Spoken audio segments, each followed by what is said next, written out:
राजा के राज्य में सभी लोग एकादशी का व्रत रखते थे। वहाँ की प्रजा, नौकर चाकरों से लेकर पशुओं तक को एकादशी के दिन अन्न नहीं दिया जाता था। एक दिन किसी दूसरे राज्य का एक व्यक्ति राजा के पास आकर बोला, महाराज कृपया करके मुझे नौकरी पर रख लें।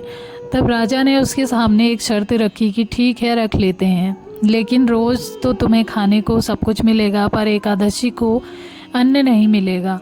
उस व्यक्ति ने उस समय हाँ कर ली, पर एकादशी के दिन जब उसे फलाहार का सामान दिया गया तो वो राजा के सामने जाकर गिड़गिड़ाने लगा, महाराज इससे मेरा पेट नहीं भरेगा, मैं भूखा ही मर जाऊंगा, मुझे खाने के लिए अन्न दे दो।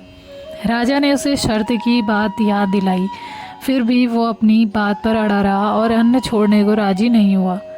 तब राजा ने उसे आटा, दाल, चावल आदि दिए। वो नित्य की तरह नदी पर पहुंचा और स्नान कर भोजन पकाने लगा।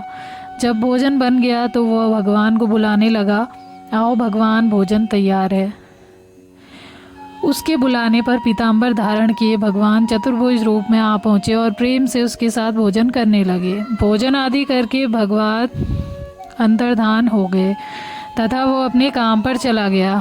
15 दिन बाद अगली एकादशी को वह राजा से कहने लगा कि महाराज मुझे दोगुना सामान दीजिए।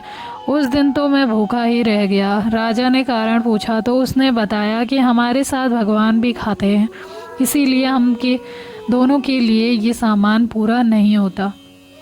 ये सुनकर राजा को बड़ा आश्चर्य हुआ। वो बोला, मैं मान नहीं सकता कि भगवान तुम्हारे साथ खाते हैं। मैं तो इतना व्रत रखता हूँ, पूजा करता हूँ, पर भगवान ने मुझे कभी दर्शन नहीं दिए। राजा की बात सुनकर वो बोला, महाराज यदि विश्वास ना हो तो साथ चलकर देख लें। राजा एक पेड़ के पीछे छिपकर बैठ गया। उस व्यक्ति ने हर रोज़ की तरह भोजन बनाया और भगवान को शाम तक पुकारता रहा, फिर भी भगवान ना आए। अंत में उसने कहा, हे भगवान, यदि आप नहीं आए तो मैं नदी में कूदकर प्राण त्याग दूंगा।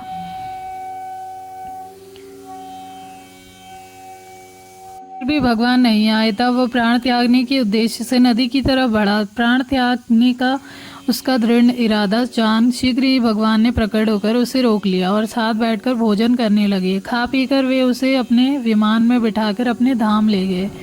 ये देख राजा ने सोचा कि व्रत उपवास से तब तक कोई फायदा नहीं होता जब तक मन शुद्ध न हो।